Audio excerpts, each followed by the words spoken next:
1. 2016 to 17. 2016 was the worst year of my life. The previous year, I'd had a bleed on the brain in Cuzco, Peru, from high-altitude cerebral edema, a relatively rare condition that mostly only plagues climbers at altitude. I was still recovering from that little adventure when I discovered I was pregnant, unplanned and unfortunately a Caesar scar ectopic. I was 44 years old, had only one fallopian tube from a previous ectopic that nearly killed me, and we'd had no accidents. A wildly unlikely pregnancy that resulted in a rare form of ectopic pregnancy where the fertilized egg embeds in the Caesar scar site. On the advice of a specialist, my 3 older children took turns staying home from school while I waited for treatment, so that I wouldn't be alone in the event the ectopic might rupture and I would die from internal bleeding. Shortly after the weeks-long, very stressful process of trying to get treatment for the Caesar scar ectopic, my partner had an emotional affair and was fired from his work in dubious circumstances. My heart broke. He moved into the spare room. It was a relentless shit show, like nothing I'd experienced before, which is saying something given my challenging childhood. I felt incredibly alone, utterly lost, and horribly disoriented. I soldiered on. I couldn't face ending my marriage.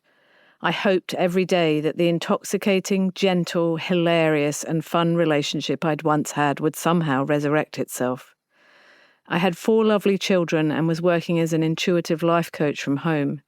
My youngest was 6 years old. I was terrified of being alone and not having the support of a partner.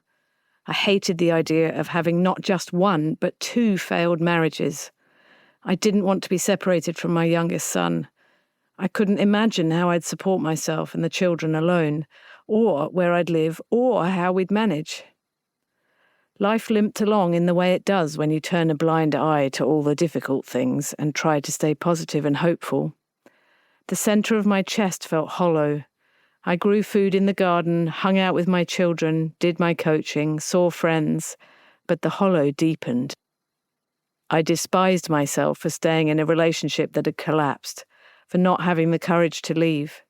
My confidence in my capacity to coach, to parent, to interact with the world slowly dwindled until it was just a whisper. In 2017, on my birthday, my family paid for me to have a massage. We went to a local spa. We drank hot chocolate and ate seriously good cake. When it was time for my treatment, the therapist began with a foot massage.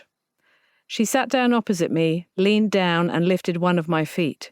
Something pinged in my lower back. It was such an unpleasant sensation that I felt nauseated. But I didn't say anything. I didn't want to make a fuss. So she continued with the foot rub and then gave me a full body massage. Oddly, when I was leaving the spa, a large woman entirely clothed in ill-fitting black clothes, who was talking loudly with friends, reached out and grabbed my arm. She said I was radiant and that she wanted to give me a gift. She reached into her prodigious black bag and drew out a little pouch with a red drawstring. She carefully opened the pouch and held it out to me.